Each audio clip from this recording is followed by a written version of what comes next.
l'actualité juridique du secteur. Bonjour à toutes, bonjour à tous. Merci beaucoup à la Fédération Santé Habitat pour son invitation renouvelée à intervenir lors de ce temps de rentrée. Je vais peut-être juste me rappeler qui je suis. Donc je m'appelle Arnaud Assonneau, je suis juriste en droit de l'action sociale et médico-sociale, associé du cabinet Gégard Creatis. J'enseigne également cette matière à Assas et à Dauphine et je suis auteur, si vous connaissez, le guide du directeur ou le dictionnaire permanent de l'action sociale, des études dédiées notamment à la création, au financement, au contentieux de la tarification et aux droits des usagers dans les établissements et services sociaux et médico-sociaux.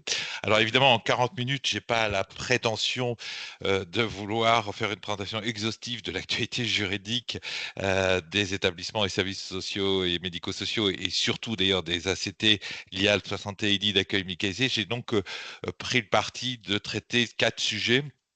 Le premier, c'est les enseignements des décisions des nouveaux juges de la tarification, notamment sur la question des oubliés du Ségur, sur les frais de siège, etc. Donc, on a eu une réforme du contentieux de la tarification et des nouveaux juges qui ont pris le relais des anciens TITSS, tribunaux interrégionaux de la tarification sanitaire et sociale. Et donc, il était intéressant de savoir ce que ces nouveaux juges disent aujourd'hui sur ces sujets-là. Deuxième élément, je voulais aussi faire le focus sur un arrêt du Conseil d'État qui rappelle la nécessité d'être très proactif en matière de suivi des dépenses et des recettes en cours d'année sous peine de voir certaines dépenses déclarées inopposables à l'autorité de tarification. Redire un petit mot sur la question de l'évaluation des établissements et services, puisque vous savez que désormais, depuis quelques jours, les évaluations sont sur un site Cadiscope qui donne pas évidemment l'intégralité des rapports d'évaluation, mais donne un certain nombre d'informations sur ces évaluations qui ont été menées. Et puis effectivement, revenir sur la question de la fermeture des établissements et services sous deux angles. Le premier, effectivement, ce décret qui a été évoqué tout à l'heure, qui sollicite l'avis des préfets préalablement à certaines décisions des ARS. Et puis le deuxième, un arrêt du Conseil d'État en cas de fermeture d'établissement et sur la question des budgets de clôture. Voilà, donc j'ai bien conscience de n'être pas exhaustif. J'ai fait le choix de prendre quelques sujets. D'abord, effectivement, que nous disent actuellement les nouveaux juges de la tarification sanitaire et sociale sur un certain nombre de postes de dépenses? Donc, comme vous le savez, depuis le 1er janvier 2025, les anciens juges de la tarification, les TITSS en première instance et la Cour nationale de la tarification sanitaire et sociale en appel, ces juridictions ont disparu. Cela résulte d'une loi du 20 novembre 2023 d'orientation et de programmation du ministère de la Justice et de son décret d'application du 6 décembre 2024. Et à la place, ont été désignés en première instance 9 tribunaux administratifs et en appel, la Cour administrative d'appel de Paris qui juge de tous les appels des contentieux tarifaires sur tout le territoire métropolitain et d'outre-mer. Alors, notons, avant de venir sur les enseignements de ces nouveaux juges, que les délais de recours ont été allongés devant ces nouveaux juges, c'est 2 mois. Alors, tout ça s'applique depuis le 1er janvier 2025 pour les recours formés depuis le 1er janvier 2025. Et ces 9 tribunaux administratifs sont ceux de Bordeaux, de Lille, de Lyon, de Marseille, de Nancy, de Nantes, de Paris, de Toulouse et de Versailles. Et donc, c'est le décret du 20 novembre 2023 qui précise les ressorts territoriaux des tribunaux administratifs, de ces 9 tribunaux administratifs. Et donc, j'ai mis à titre d'exemple le tribunal administratif de Nancy qui est compétent pour tous les tarifs des établissements et services situés dans les Ardennes, dans l'Aube, dans le Bas-Rhin, dans le Haut-Rhin, dans le Doubs, dans la Haute-Marne, dans la Haute-Saône, dans le Jura, dans la Marne, dans la Meurthe-et-Moselle, dans la Meuse, dans la Moselle, dans le territoire de Vaudesport et dans les Vosges. Voilà, donc le décret précise pour chacun de ces 9 TA quelles sont leurs compétences territoriales en la matière.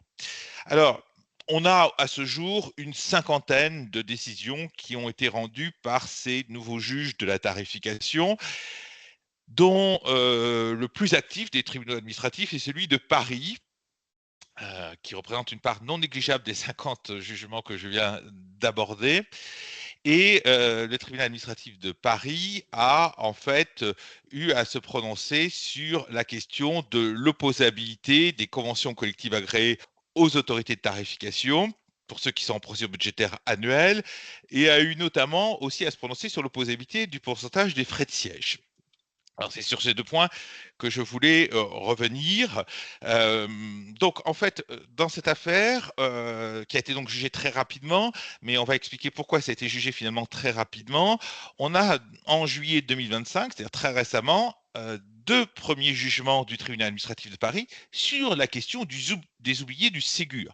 Alors, l'association en question, adhérente à Nexem, avait suivi les conseils très judicieux de Nexem de mettre dans ses propositions budgétaires 2024 l'impact potentiel de l'accord sur les oubliés du Ségur. Alors, sachant que l'accord, évidemment, n'était pas agréé à l'époque, hein, puisqu'on était en octobre 2023 quand Nexem a indiqué, a suggéré à ses adhérents de chiffrer quand même le coût de l'accord des oubliés du Ségur dans leur proposition budgétaire 2024. Donc, l'association, qui est l'association été en l'occurrence, avait suivi ce conseil de son syndicat employeur, et il se trouve que le président du conseil départemental du Val-de-Marne, qui était l'autorité de tarification, avait dit ben moi je refuse d'intégrer cette dépense dans le tarif de l'établissement. Et donc l'association, face à ce refus, a décidé de saisir le juge de la tarification sanitaire et sociale. Et donc, c'est noué un contentieux tarifaire qui a été finalement jugé par le TA de Paris suite à la réforme. Et le TA de Paris, qu'est-ce qu'il nous dit? Il nous dit, d'abord, il y a un article de loi qui prévoit l'agrément d'un certain nombre d'accords par le ministre. Donc, c'est ce fameux article L314-6 du Code de l'action sociale et famille qui nous dit que les conventions collectives, conventions d'entreprise ou d'établissement, accords de retraite applicables aux salariés des établissements et services sociaux et médico-sociaux à but non lucratif dont les dépenses de fonctionnement sont supportées en gros par la sécurité sociale ou par un financeur public, ne prennent effet, ces accords, qu'après agrément donné par le ministre. Alors, il y a une exception pour des EHPAD ou pour d'autres établissements qui sont censés pas obligatoires. Bon, je ne rentre pas dans cette subtilité qui ne nous concerne pas aujourd'hui. Et ensuite, le texte de loi nous dit ces conventions ou ces accords agréés s'imposent aux autorités compétentes en matière de tarification, à l'exception en gros, des conventions collectives, accords d'entreprise qui s'appliquent aux EHPAD et qui sont couverts par des CEPOM obligatoires. Et ce CEPOM obligatoire entraîne pour les EHPAD la fin de l'opposabilité des conventions collectives agréées, ou à l'exception d'autres CEPOM obligatoires qui portent sur une partie du champ du handicap, les services de soins infirmiers à domicile ou les accueils de jour autonomes pour personnes âgées. Donc, le tribunal administratif de Paris rappelle cet article de loi en disant il y a opposabilité, sauf dans 2 cas limités, mais qui n'étaient pas applicables à l'association été. Et donc, le tribunal administratif, lui, il applique la loi et il dit il résulte de ce qui précède que l'accord du 4 juin 2024, agréé par arrêté du ministre le 25 juin 2024, s'applique à l'établissement géré par l'association requérante, qui était tenue de le respecter, ben oui, puisqu'elle adhérait au syndicat d'employeurs. Il s'impose aussi à l'autorité tarifaire sans que le département du Val-de-Marne puisse utilement invoquer la circonstance que la requérante disposerait de ressources suffisantes pour financer cette revalorisation. En conséquence, l'association est requérante est fondée à demander la réintégration des dépenses en question dans le tarif et que cette dépense d'ailleurs de 19 565 € n'était alors pas contestée par le département du Val-de-Marne. Et donc, le tribunal administratif de Paris, fort logiquement, à réintégrer la dépense en question dans le tarif de l'établissement. Donc c'est extrêmement important. J'ai arrêté le partage temporairement, mais en fait, c'est assez logique d'une certaine façon. Alors, effectivement, on pouvait se poser la question de savoir si les nouveaux juges de la tarification allaient reprendre à leur compte cette interprétation qui me semble être tout à fait logique hein, des textes qui avaient été appliqués par les anciens juges de la tarification. Bien oui, les nouveaux juges de la tarification, encore une fois, parce qu'on est en présence d'établissements qui sont en procédure budgétaire annuelle ou en CEPOM volontaire, ou d'ailleurs aujourd'hui en CEPOM obligatoire CHRS, ceux-là, eux, ils ne voient pas disparaître l'opposabilité de la convention collective agréée au jour d'aujourd'hui. Hein. Par contre, effectivement, l'opposabilité cesse pour les CPOM obligatoires EHPAD ou les CPOM obligatoires d'une partie du champ du handicap, des SIAD ou des accueils de jour autonomes. Mais là, on n'était pas du tout dans ce cas de figure. Et pour les appartements de coordination thérapeutique, les LIAL santé, les lits d'accueil médicalisés, on est bien sûr encore dans la règle de l'opposabilité des conventions collectives agréées. Alors, s'agissant des oubliés du Ségur, il y a effectivement, comme M. Candelier l'a fort justement rappelé, il y a deux hypothèses, c'est-à-dire soit les gens ils adhéraient au syndicat employeur et ils étaient tenus de l'appliquer avec effet rétroactif au 1er janvier 2024, soit ils n'étaient pas adhérents au syndicat employeur, mais ils ont quand même été rattrapés par l'arrêté d'extension d'août 2024, du 5 août publié le 6 août au journal officiel, et pour eux, à partir de cette date-là, ils étaient tenus, à partir de cette date-là, d'appliquer l'accord sur les oubliés du Ségur. Alors, c'est pourquoi j'ai voulu insister très fortement sur cette jurisprudence. C'est parce que tout simplement, dans le champ des publics spécifiques, on a un vrai sujet aujourd'hui.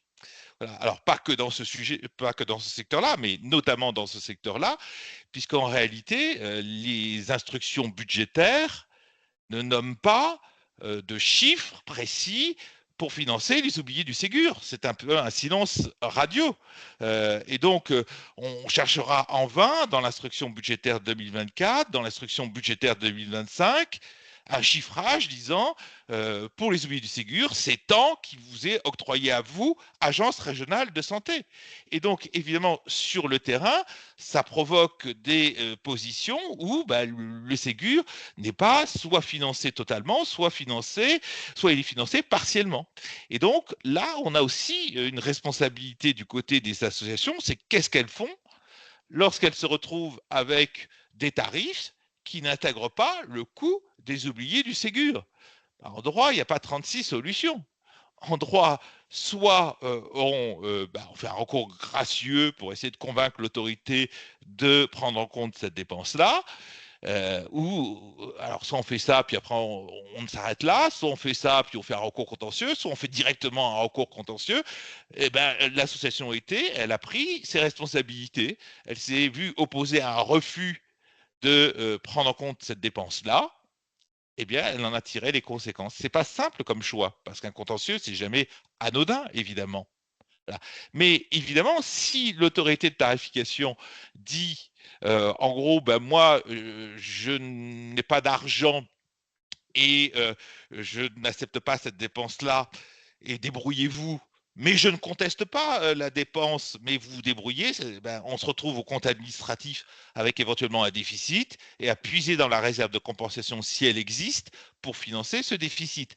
Mais si la réserve de compensation n'est pas suffisante pour financer ce déficit, on se retrouve bien avec un contentieux qui va arriver dès les tarifs 2026, en réalité, où le tarif 2026, si la réserve de compensation n'est pas suffisante, devrait être majoré pour absorber le financement de ce déficit.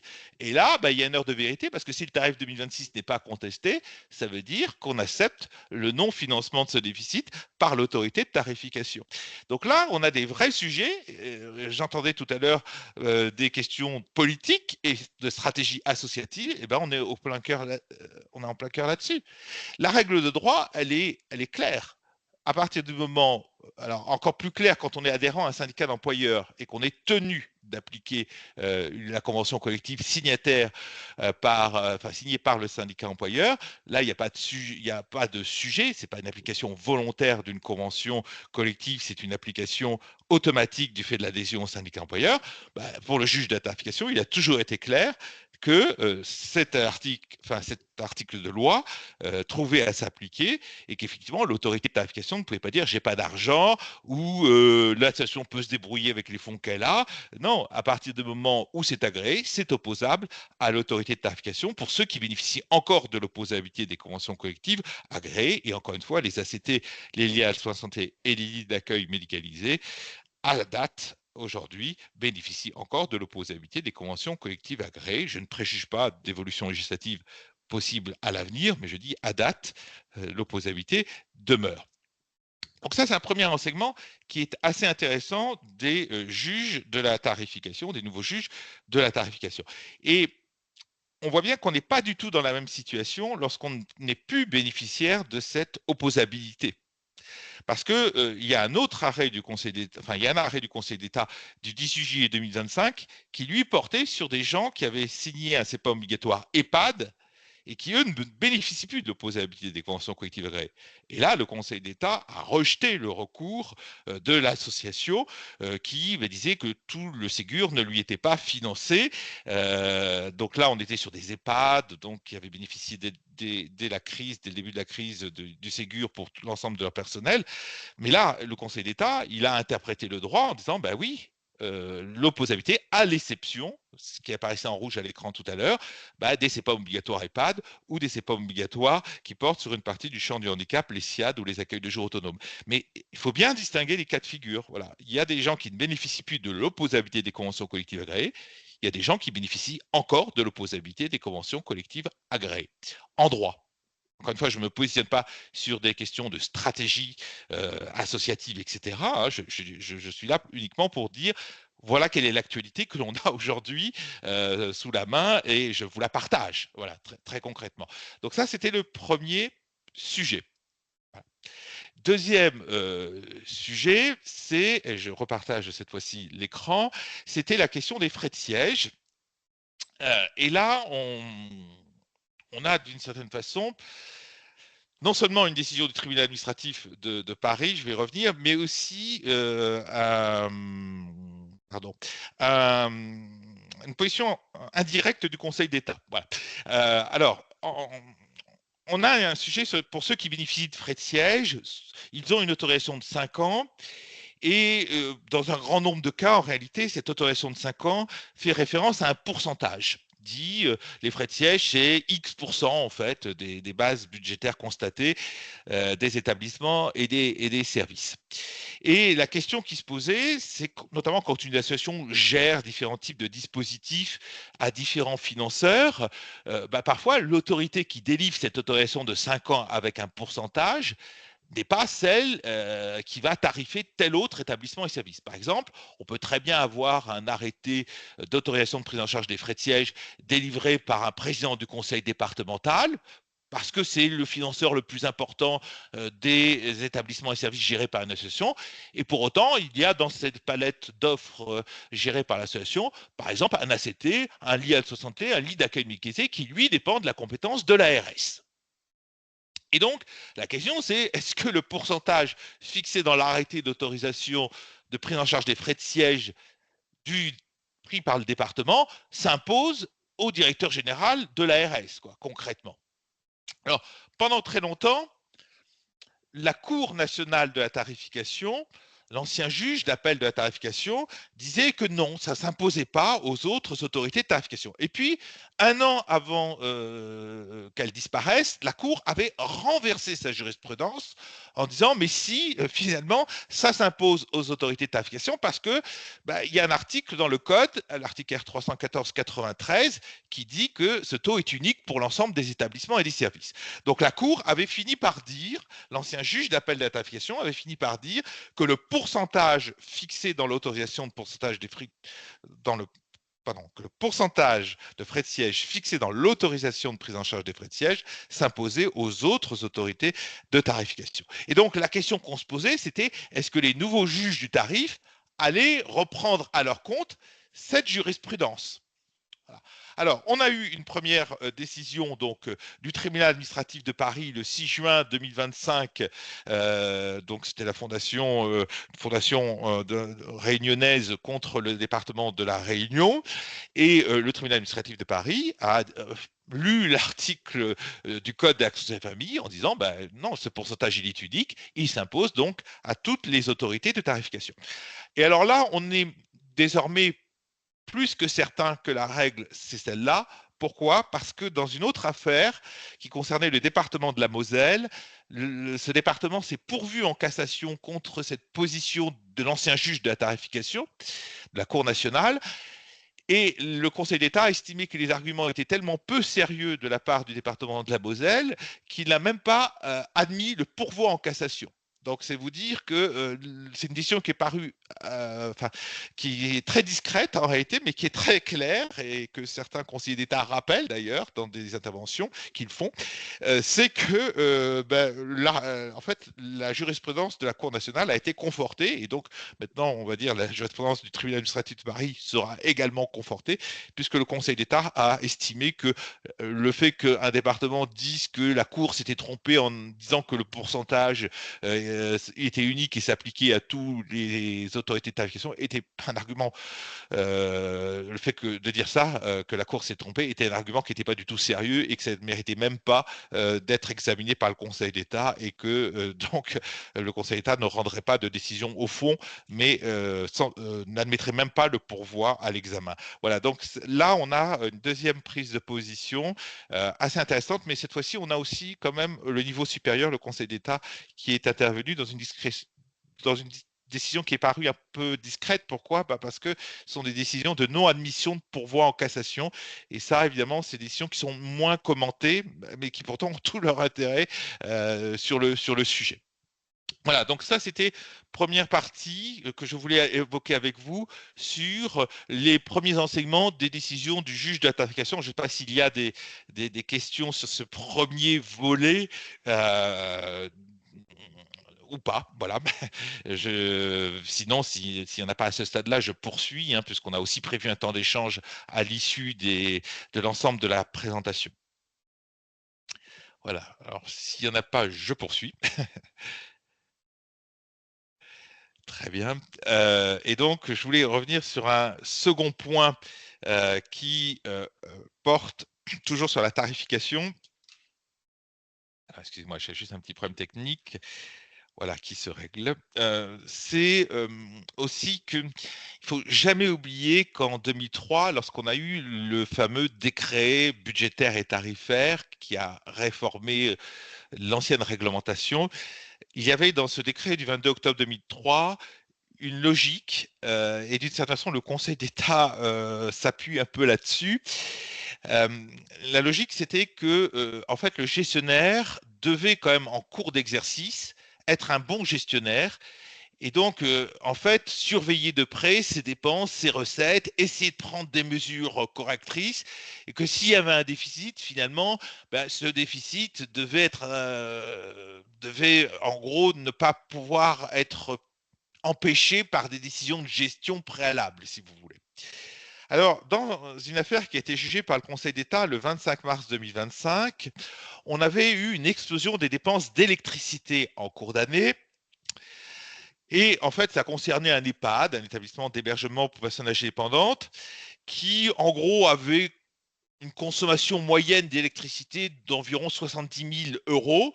Et puis en 2019, alors ça peut vous paraître très ancien, mais c'est logique parce que en fait, les pourvois en cassation interviennent très tardivement, puisqu'il faut déjà que le premier juge se prononce, puis ensuite le juge d'appel, et ensuite on va en cassation. Donc il s'écoule forcément un délai important entre le moment où les faits surviennent et le moment où le Conseil d'État se prononce en cassation. Voilà. Mais en gros, en 2019, l'EHPAD, en 2018, 2017, 2016, l'EHPAD, il avait une consommation moyenne d'électricité de 70 000 euros. Et puis en 2019, il se retrouve avec une consommation d'électricité du double. Et en fait, il se trouve qu'il y avait eu un incident technique qui était intervenu et cet incident technique sur l'armoire de compensation électrique avait entraîné un dysfonctionnement qui avait abouti à une consommation d'électricité très très forte. Et en fait, l'association ne s'était vraiment rendu compte du problème qu'à partir du 21 novembre 2019, alors que le problème était survenu quasiment 3 mois plus tôt. Et que par ailleurs, la fin du problème avait consisté à débrancher l'armoire de compensation électrique en avril 2020. Donc, ce qui s'était passé, c'est que le gestionnaire avait au compte administratif pardon, constaté l'augmentation de la dépense électrique et avait souhaité que l'autorité de tarification en assume la charge intégrale. Et alors, il y a un juge de première instance, puis en appel, la Cour nationale de la tarification avait fait moitié-moitié, avait en gros estimé que le gestionnaire avait peut-être une part de responsabilité, mais que pour autant, l'autorité de tarification devait supporter une partie du coût. Le Conseil d'État, lui, il a été pas du tout dans cette logique-là. Lui, il a considéré que, en gros, l'association, enfin l'établissement en l'occurrence, géré par l'association, avait tardé à réagir et qu'il n'avait pas cherché très rapidement à faire établir un diagnostic du problème et qu'il n'avait même pas cherché à se faire indemniser par le prestataire qui était intervenu en août 2019 et qui avait créé le problème en réalité. Et donc là, la Cour, enfin le Conseil d'État, pardon, a estimé que l'ensemble de la dépense pouvait être rejeté du compte administratif et n'était pas justifié par la nécessité de la gestion normale d'un établissement ou d'un service. Donc c'est une décision qui rappelle la nécessité pour un gestionnaire de surveiller fréquemment, régulièrement, ses dépenses, ses recettes, de prendre des mesures correctrices. Et ce n'est vraiment que si tout ça a été fait, bien fait, que la dépense peut être estimée comme fondée, si bien sûr elle remplit les conditions posées par le Code de l'action sociale et famille. Donc voilà, je voulais attirer votre attention sur ce sujet-là. La Cour nationale, l'ancien juge d'appel de la tarification, avait été un peu, on va dire, dans une logique de moitié-moitié, et donc en me disant bah, chacun a sa part de responsabilité, le gestionnaire bien sûr, mais l'autorité devrait quand même en supporter une partie du coût. Le Conseil d'État n'a pas du tout été dans cette logique. Voilà. Et donc, si on est dans une pareille circonstance, bah, il faut s'apercevoir plutôt qu'il y a un problème de surconsommation d'électricité, et puis surtout, bah, il faut attaquer le prestataire qui a été à l'origine du dysfonctionnement qui a entraîné cette surconsommation électrique. Voilà, donc ça c'était le deuxième sujet que je voulais aborder avec vous, mais qui montre bien la nécessité, encore une fois, d'avoir des tableaux, si possible mensuels, de suivi des dépenses des établissements et des services et de surveiller les compteurs électriques, d'eau, etc., etc. Voilà, d'avoir une gestion proactive quand même en cours d'année et de pas simplement constater les choses après coup. Voilà. Donc ça, je crois que c'est l'enseignement fort de l'arrêt du Conseil d'État. Troisième point que je voulais aborder avec vous, pardon, c'était la question des évaluations des établissements et services sociaux et médico-sociaux. Alors, d'abord, pour dire qu'il y a un texte qui n'est pas paru à ce jour, dont on ne sait pas d'ailleurs quand est-ce qu'il paraîtra, dans le cadre de la loi Bien vieillir de 2024, vous savez qu'il a été adoptée une disposition qui prévoit qu'il y aura d'autres critères pour ne pas renouveler les autorisations au bout des 15 ans que le seul critère de l'évaluation. C'est-à-dire que tant que ce décret n'est pas sorti, le seul critère pour renouveler ou pas les autorisations de 15 ans, ce sont les résultats des évaluations externes. Parce que le décret n'est pas sorti. Et donc, parce que le décret de la loi Bien vieillir n'est pas sorti, on continue à appliquer la règle qui a été retenue en 2002 en réalité. Mais le jour où le décret sortira, il y aura d'autres critères sur lesquels pourront s'appuyer les autorités de tarification pour ne pas renouveler des autorisations de 15 ans. Alors, ces autres critères, par définition, on ne les connaît pas aujourd'hui. Lors des débats parlementaires sur la loi Bien vieillir de 2024, il avait été évoqué, par exemple, la question des financements, le non-respect de ces pommes, la question de l'évolution des outils de planification, etc. Enfin, il y a plein de sujets qui avaient été évoqués par des parlementaires. La réalité, c'est qu'aujourd'hui, le pouvoir, il est entre les mains du gouvernement, puisque c'est un décret qui doit fixer ces autres critères de non-renouvellement d'autorisation des 15 ans. À ce jour, à date, ce décret n'est toujours pas paru. Je dis ça parce qu'il va falloir quand même être très vigilant du côté des fédérations sur ce projet de décret et sur quels pourraient être les autres critères de non-renouvellement des autorisations. Jusqu'à présent, finalement, seul le critère de l'évaluation externe était le critère retenu. Demain, est-ce que parce qu'il n'y aura plus d'argent, on pourrait ne pas renouveler les autorisations de 15 ans? Ben, c'est une possibilité qui n'est pas totalement à exclure puisque la loi renvoie de manière large au pouvoir réglementaire le soin de fixer ces autres critères. Donc c'est vrai qu'il y a un vrai enjeu de quels sont les critères autres qui pourraient s'appliquer, qui seraient judicieux ou pas judicieux de mettre dans un décret. Alors, faute d'actualité réglementaire, puisque ce décret n'est pas sorti, je voulais revenir sur le bilan qui a été présenté par la Haute Autorité de Santé des 2 années d'évaluation nouvelle mouture, finalement, qu'elle a présenté donc le 3 juillet 2025, dont il ressort qu'en réalité, tant sur 2023 que sur 2024, on a en gros 10 000 évaluations nouvelles moutures externes qui ont été réalisées. 6 367 en 2024, 3 600 et quelques en 2023. Ces évaluations ont beaucoup plus porté sur des établissements que sur des services.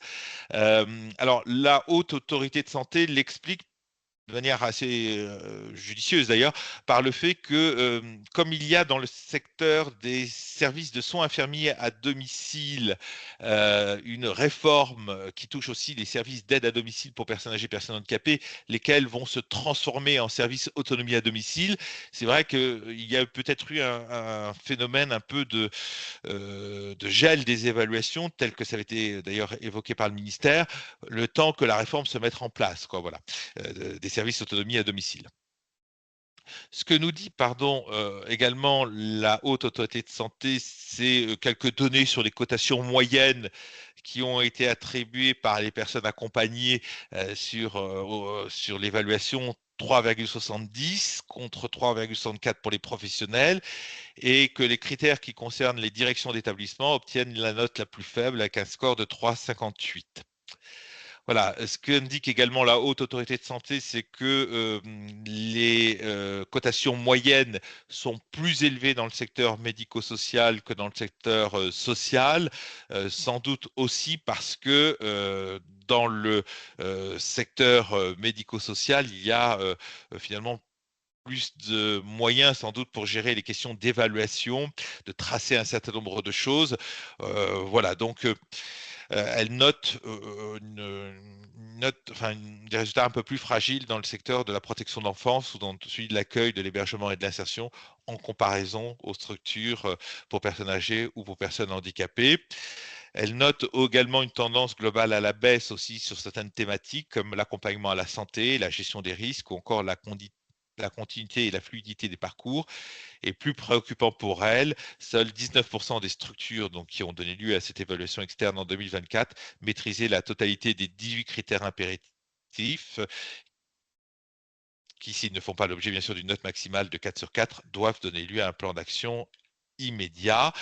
Euh, et elle note également que sur la question de la gestion des risques et de la continuité d'activité, près de la moitié des évaluations réalisées en 2024, en fait, montrer qu'il y avait un défaut sur cet item. Voilà. Et que l'item définition d'un plan de prévention de la gestion des risques de maltraitance est atteint dans 56% des évaluations. Nouvelle mouture. Voilà. Dernier point, c'est la question de la publication des résultats des évaluations, enfin d'une partie des résultats des évaluations externes. Vous l'avez vu, hein, si on va sur le site Caliscope depuis le 15 juin, depuis le 15 septembre dernier, pardon, on a les résultats de 12 000 évaluations externes réalisées depuis l'entrée du dispositif, c'est-à-dire y compris les 2000 sur le premier semestre 2025. Et donc, on sait pour que tel ACT, par exemple, a eu telle note et sur tel item, telle note. Et donc, il y a un document aussi synthétique qui représente un peu tout ça. Alors, pourquoi j'en parle? Parce qu'évidemment, il y a une volonté.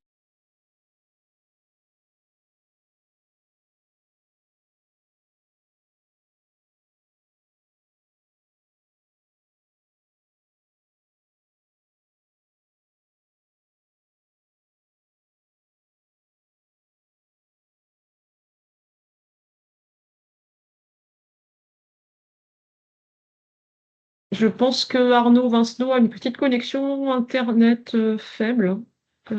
Est-ce que vous nous entendez, Arnaud? Alors, les autres pas. Je crois même qu'il a été déconnecté, non? Non. Ah, il est là-haut. Non, non, il est là. Ah ouais. On va le laisser revenir. Quoi, je pense que c'est sa connexion, ouais, qui doit avoir une petite perturbation.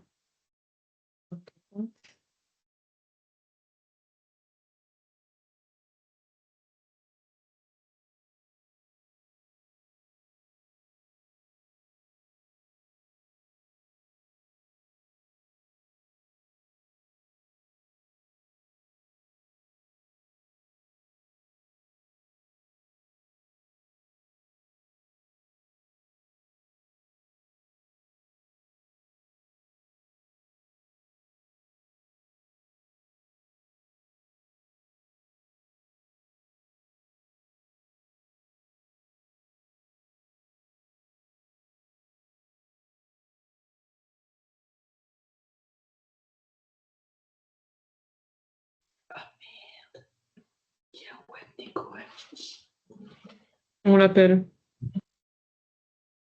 Je viens de l'appeler aussi, il répondait pas à Bérangère.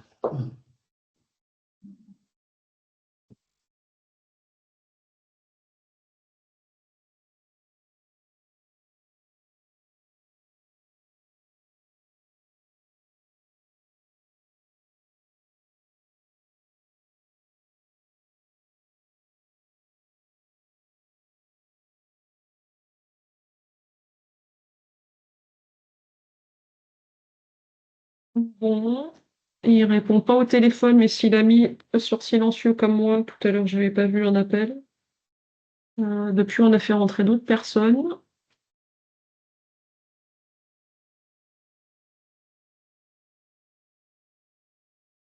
C'était qui?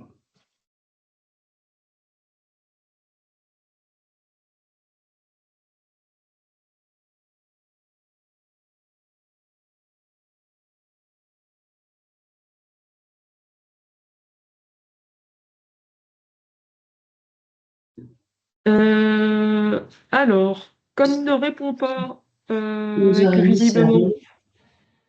Pardon? Et ensuite, il a piqué sur. On peut peut-être passer à l'actualité de FSH Ce que je si veux- on déconnecte. Non. Ce que je vous propose, hein, j'ai vu que nos deux intervenantes de la session sur la séquence d'après, Marie Barbaro et Claudia Charles, j'ai vu que vous étiez connectés. Est-ce que vous êtes déjà disponible pour à ce moment-là, voilà, je m'en excuse, mais peut-être démarrer votre intervention et on verra par rapport à Arnaud s'il a des impératifs et pouvoir intervenir après vous. Est-ce que Claudia et Marie, vous seriez disposées pour intervenir maintenant? Ah, pour ce qui me concerne, pas de problème. Oui, bonjour. Oui, pour moi aussi, c'est bon. Peut-être, je me permets peut-être, Bon. Bérangère, excusez-moi, hein, je fais tout. Comme c'est des interventions qui durent du temps, peut-être, est-ce qu'on ne pourrait pas passer à l'actualité de la FSH et comme ça, nous, on peut arrêter à ce moment? Parce que s'ils sont lancés qu'Arnaud revient, ça va être peut-être difficile. Je ne sais pas, hein. C'est une idée. Alors, demande-lui combien de temps il en a. Il vient de répondre par texto qu'il avait un souci Internet. Pour la Fédé, on n'est pas tous au complet, puisque les représentants au conseil d'administration des personnes accueillies, accompagnées, on leur avait dit pas pour midi de se tenir disposés. Ils se reconnectent dans 1 minute, visiblement. Donc à ce moment-là, on va essayer de récupérer Arnaud. C'est la petite pause café. Ben voilà, c'est le moment. Bon, d'accord.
suis désolé, je ne sais pas si on m'entend à nouveau. Oui, très bien. Voilà, Oui, on vous entend. on a eu une coupure Internet. Donc, il me restait plus qu'un dernier point. Je vais être très, très, très rapide. On a eu également un arrêt du cours que je voulais vous signaler qui concerne les budgets de clôture des établissements et des services sociaux et médico-sociaux. Pour faire simple, on avait un établissement qui était une maison d'enfants à caractère social, mais ça peut être transposé à d'autres établissements et services. Il y avait eu une chute d'activité, qui avait eu des difficultés financières, et ça avait entraîné la liquidation judiciaire de l'association d'ailleurs, parce que ça avait déséquilibré totalement le gestionnaire. Et il se trouve qu'un liquidateur avait été désigné, et que ce liquidateur, eh bien, il avait procédé au licenciement du personnel, à un certain nombre de mesures. Et ce liquidateur avait présenté un budget de clôture finalement à l'autorité de tarification et en demandant l'application d'un tarif complémentaire pour absorber ce budget de clôture. Alors évidemment, c'est intervenu bien après le dernier tarif et c'était intervenu en gros un an après. Donc, on avait dépassé les dates du 1er avril pour déposer un compte administratif, hein, bien évidemment, parce qu'il y a des procédures spécifiques pour l'éducation judiciaire. Et donc, l'autorité de taxation avait dit non, et le Conseil d'État a estimé que, en réalité, dans ce cas-là, où il y avait un liquidateur judiciaire qui avait donc prononcé l'affaire, enfin, qui avait donc tiré les conséquences de la fermeture de l'établissement par le président du département suite aux difficultés financières, eh bien, le département était tenu de prendre en compte un certain nombre de dépenses dès lors qu'elles étaient justifiées, qu'il n'y a pas d'erreur de gestion de la part du gestionnaire. Et donc, le Conseil d'État a censuré d'ailleurs la Cour nationale de la tarification qui avait dit que le gestionnaire n'avait pas ce droit-là. Le Conseil d'État a estimé que le liquidateur était fondé à demander la fixation d'un tarif complémentaire pour absorber ces dépenses liées au budget de clôture de l'ESMS. Voilà. Dernier point, peut-être pour être très, très, très rapide, c'était sur la fermeture des établissements et services. Ça a été évoqué tout à l'heure. En fait, effectivement, on a eu un décret en juillet 2025 qui a renforcé les pouvoirs des préfets, enfin plusieurs décrets, d'ailleurs 3, mais dont un nous intéresse ici. Ce décret, en réalité, qu'est-ce qu'il dit concrètement? Il dit que lorsque l'ARS envisage, par exemple, de suspendre l'autorisation d'un ACT, d'un lit d'un lit d'accueil mécanisé, mais c'est vrai d'autres structures qui sont sous sa compétence exclusive à l'ARS, eh bien, l'ARS doit demander l'avis au préfet de département en cas de suspension. Hein.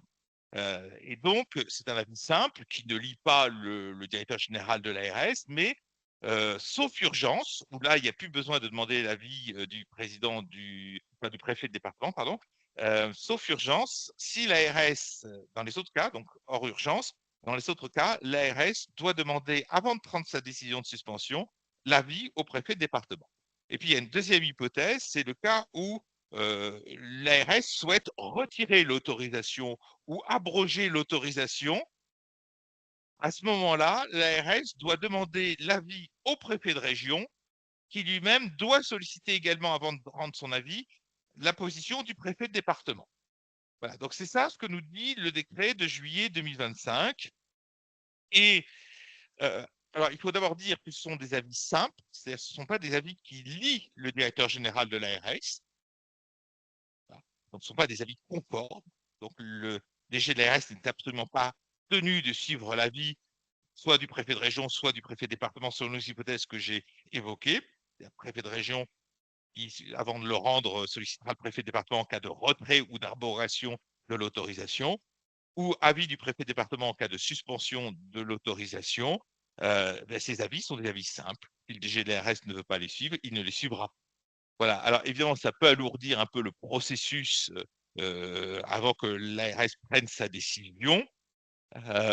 C'est pour ça qu'en cas de suspension, notamment s'il y a des risques pour la protection des usagers, effectivement, pour ça qu'en cas de suspension de l'autorisation, s'il y a urgence, l'ARS prend sa décision de suspension et n'attend pas, là, évidemment, un avis du préfet de département. Mais elle informe, bien sûr, après coup, le préfet de département de cela. Alors, évidemment, dans des échanges qui ont eu lieu tout à l'heure,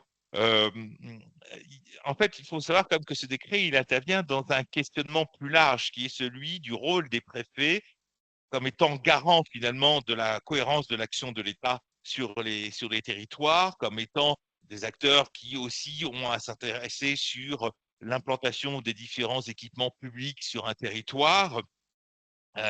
Voilà, et donc on est un peu à mi-parcours, c'est-à-dire que là, on renforce les pouvoirs des préfets de région, mais dans notre matière, c'est plutôt des avis en réalité préalables à des décisions des ARS. Simplement, on ne peut pas totalement exclure qu'un jour, la question qui est le patron de l'ARS se repose à nouveau. Elle s'était déjà posée en 2009 et elle avait été tranchée de manière très claire, à savoir que le patron de l'ARS, c'est le directeur général de l'ARS, même s'il y a un conseil et désormais un conseil d'administration présidé par le préfet de région ou son représentant. Donc à l'époque, il avait été clair que l'opérationnel, l'homme fort de l'ARS, c'est le directeur général de l'ARS. C'est d'ailleurs comme ça que Roselyne Bachelot, la ministre de l'époque, résumait la réforme qui avait été opérée. Maintenant, on sait que ça avait été un débat à l'époque. Hein. Qui devait être le patron de l'ARS? Est-ce que c'était le DG de l'ARS ou le préfet de région? Le compromis qui avait été opéré à l'époque, c'est le vrai patron, c'est le DG de l'ARS, mais le conseil, désormais donc conseil d'administration, est présidé par le préfet de région. En véritable, même en disant ça, le véritable homme fort, c'était quand même le directeur général de l'ARS. Est-ce que demain, dans le cadre d'une réforme de l'action territoriale de l'État, de la décentralisation, etc., d'autres choix seront faits sur la mise sous l'autorité des ARS, sous l'autorité des préfets de région de manière plus frontale? On n'en sait rien en réalité. Voilà. Est-ce que demain les ARS disparaîtront? Ben, on n'en sait rien. On sait que c'est des sujets qui sont mis sur la table par certains acteurs politiques, mais ça, en tout cas, ce n'est pas l'objet du décret de juillet 2025. Voilà ce que je voulais dire. Le décret de juillet 2025, c'est simplement de dire que, en gros, avant de prendre un certain nombre de décisions, il faut consulter le préfet, soit de région, soit de département. Voilà. C'est uniquement ça ce que dit le décret de juillet 2025. Voilà ce que je pouvais peut-être dire pour respecter le temps qui m'était imparti, Bérangère, sur le propos introductif avant qu'on prenne les questions ou les éventuelles, d'ailleurs, pas questions, mais observations, remarques des participants. Merci beaucoup, Arnaud. Une première question dans le chat concernant l'instruction budgétaire. C'est Pardon, est-ce que vous plutôt pouvez... pas une question budgétaire, Arnaud, c'est Léonard, c'est moi qui l'ai posé.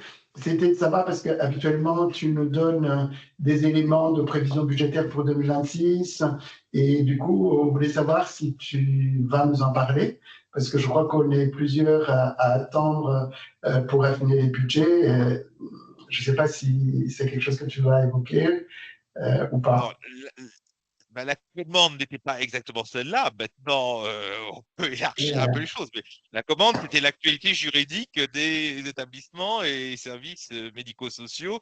Voilà, c'était pas de refaire ce que j'avais fait l'année dernière, effectivement, mais sur un temps qui était beaucoup plus long, qui portait sur la conjoncture économique, les prévisions d'inflation, etc., etc. Alors, je peux en dire un petit mot. Évidemment, ça, c'est pas un problème, mais effectivement, on n'était pas sur ce niveau de commande en réalité. Voilà, alors peut-être et là je fais écho à ce qui s'est dit tout à l'heure entre les participants. Euh, je rappelle quand même que dans le cadre des propositions budgétaires, on est tenu de mettre toutes les dépenses qui sont prévisibles au moment où on construit ces propositions budgétaires.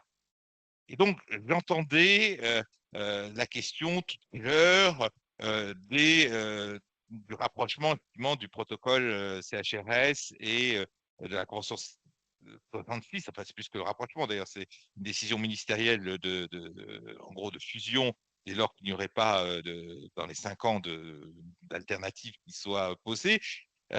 Pour tous ceux qui sont adhérents à l'IXEM, en réalité, alors je ne sais pas si Olivier Candelier est encore là, mais je laisserai éventuellement compléter ou infirmer ou conforter mon propos. Mais pour tous ceux qui sont adhérents à Nexem, finalement, et dont l'activité principale est une activité de CHRS, et qui appliquent donc le protocole CHRS parce qu'ils adhèrent à Nexem, quoi, en gros, et qu'ils l'appliquent également à d'autres structures parce que leur activité principale, c'est CHRS, et les autres activités se trouvent être impliquées par le fait que l'activité principale, c'est CHRS, quoi. Ouais. Et donc, s'il y a des entités, des LIA de santé, des lits d'accueil médicalisés, qui sont en quelque sorte concernés par le protocole CHRS, parce que leur activité principale, c'est CHRS, et qu'ils sont adhérents en Nexem et qu'ils ont appliqué le protocole d'accord CHRS, eh bien, la dépense prévisible, c'est celle, alors, avec tous les simulateurs qui ont été mis à disposition par Nexem, etc., il est clair que c'est un élément qui est prévisible pour ceux qui sont adhérents à Nexem. Le fait qu'à un moment donné, c'est la 66 qui va devoir s'appliquer à partir d'août de 2026, c'est quelque chose que l'on connaît aujourd'hui. Olivier Cordelier a très bien rappelé qu'il y avait une décision ministérielle, un décret en 2021, il y avait 5 ans pour trouver un accord, etc. Et que en août 2026, si rien ne se passe d'ici là, on va appliquer la 66 avec tous les éléments qu'Olivier Cordelier a évoqué. Et donc là, c'est une dépense prévisible, donc il faut la mettre dans ses propositions budgétaires. Alors, j'entends, encore une fois, je prends le cas de ceux qui sont adhérents à Nexem et qui n'appliqueraient pas sur une base volontaire le protocole CHRS et qui diraient maintenant on le dénonce, etc. Auquel cas, ça, c'est un autre cas de figure qui a été évoqué. Moi, je suis évidemment, là, c'est un autre sujet, évidemment, et c'est d'autres traductions budgétaires. Voilà, mais pour ceux qui sont adhérents de Nexem, bah, la réalité, elle est connue aujourd'hui, très concrètement. Et donc, dans les propositions budgétaires, il faut la traduire, cette réalité. Ça, c'est un premier élément. Deuxième élément, Nexem, d'ailleurs, comme la FEAP, ont aussi sorti des notices budgétaires qui sont aussi intéressantes parce qu'elles expliquent, alors, d'abord, s'agissant par exemple de Nexem, mais je ne vais pas me substituer évidemment à ce grand syndicat employeur, mais elle explique évidemment, par exemple, toute la réforme des indemnités journalières en cas d'arrêt maladie et le fait que les employeurs sont amenés à supporter une part plus importante et que ça va produire ses effets en année pleine en 2026. La FEAP met aussi dans son document budgétaire l'accent sur, vous savez, le fait qu'un certain nombre d'exonérations de charges ont été revues à la baisse, ce qui augmente le taux de charge pour les employeurs et que ça va jouer en année pleine en 2026, par exemple. On sait par ailleurs, pour aussi prolonger la discussion, Léonard, c'est qu'il y a des postes qui aujourd'hui augmentent très fortement. Et donc, les coûts des assurances, par exemple, c'est un poste qui augmente très fortement. Je ne parle pas simplement des assurances habitation, des assurances automobiles, etc. Mais Nexem met aussi l'accent sur le contrat prévoyance et sur la renégociation et sur le modèle économique qu'il va falloir trouver finalement sur ces contrats prévoyance. Donc là, on voit bien qu'il y a des sujets forts, si vous voulez. Voilà, donc, autre point, alors c'est vrai que comme je n'avais pas prévu de le partager, si on m'autorisait quelques minutes, enfin 1 ou 2 minutes de flottement pour que je récupère un de mes fichiers que je n'avais pas prévu de projeter, si vous en êtes d'accord, et peut-être on peut prendre une autre question qui ne nécessite pas que je projette quelque chose, et je reviendrai sur la question peut-être de Léonard, peut-être plus longuement. Entendu, on fait comme ça. Oui, oui, on vous laisse faire. Voilà, je suis désolé parce que Est-ce- tout cet élément-là, je l'ai présenté pour une autre fédération il y a 48 heures, mais effectivement, comme ce n'était pas la commande, je ne l'ai pas intégré en tant que tel. Est-ce qu'il y a une Arnaud, autre si vous question en attendant? Peut-être, Arnaud, si, comme ce n'était pas prévu, nous donner les éléments, le taux d'inflation à prévoir, tout ce qui est minimum, sécurité sociale, et puis éventuellement, si tu as une idée sur la valeur de points, c'est la 66 ou autre, les éléments un peu condensés qu'on a besoin pour prévoir les budgets, les grandes lignes. Si tu peux, et on est désolé de te demander comme ça à la folie. Alors, sur les valeurs de poids, je me garderai bien de dire quoi que ce soit. Je vais dire ce que disent ou ce que ne disent pas les syndicats employeurs, hein, mais évidemment, alors sur l'inflation, peut-être ce qu'on peut dire, c'est que l'inflation, alors telle que estimée par la Banque de France en septembre, hein, donc là il y a quelques jours, mais il faut toujours faire attention avec ça, hein, c'est que l'inflation en général, elle l'estime en 2025 à 1%, mais hors prix de l'énergie et de l'alimentation, c'est 1,7%. Ça veut dire quoi? Ça veut dire que comme on a une forte baisse des prix alors pour certains contrats, hein, de l'électricité, des prix de l'essence à la pompe, etc., il y a des postes qui baissent, ça fait baisser l'inflation en général. Voilà. Par contre, ce qu'elle prévoit, c'est qu'en 2026, ça va réaugmenter s'agissant de l'inflation générale à 1,3%, et que par contre, comme les prix notamment des services vont un peu en plus ralentir, on sera à 1,6% hors énergie et alimentation, et en 2027, 1,8% d'inflation en général et 1,6% hors énergie et alimentation. Ce sont des prévisions, hein. Voilà, oui, dire que ça, c'est pas suffisant pour construire des propositions budgétaires, parce qu'on sait très bien que la structure des coûts des services, enfin des ACT, des liens à la santé, des IDAK, c'est des coûts beaucoup plus limités que ce que prend en compte l'INSEE pour calculer l'indice général des prix ou la Banque de France. Parce que l'indice général des prix, c'est tous les postes de consommation. Alors, dans un budget d'ACT, de l'IA de santé, de l'IDAK, il n'y a pas tous les postes de la consommation de l'économie française. Voilà. Alors, pour répondre à la demande de Léonard, mais je vais aller vite, effectivement, j'avais fait un tableau mais pour une autre intervention, donc je le projette. En gros, avec les hypothèses NEXEM, FEAP, UNIOPS, le SMIC mensuel brut est estimé par la FEAP en 2026 à 1 858 €. 1833,69 € pour Nexem, 1824,59 € pour l'UNIOPS. Le plafond de la sécurité sociale, alors il y a moins d'écart, 47 995 € pour la FEAP, 48 000 € pour Nexem, 47 880 € pour l'UNIOPS. La valeur moyenne du point pour la FEAP, c'est 4,58 €, c'est-à-dire le même chiffre qu'en 2025 qui est projeté en 2026. Alors, je ne sais pas si Olivier Candelier est encore là ou pas. Je n'ai rien lu dans le document Nexem, mais peut-être est-ce lu, parce qu'il y a d'autres logiques qui sont à l'œuvre. Et je n'ai rien vu dans le document d'UNIOPS, mais ce qui est assez logique, puisque l'UNIOPS ne fournit jamais de données. Elle reprend les données, enfin sur la valeur du point, elle reprend les données des syndicats employeurs. Voilà. Je vous ai remis les hypothèses d'inflation, mais qui sont faites par les syndicats d'employeurs ou les unions, mais qui souvent ont été faites avant les dernières données de la Banque de France de septembre. Voilà, et voilà, ce que je vous disais tout à l'heure, c'est que par exemple, la PAP insiste beaucoup, voilà, sur l'effet en année pleine des allègements de charges qui ont été décidés dans la loi de financement de la Sécu pour 2025, qui sont entrés progressivement en vigueur au cours de l'année 2025.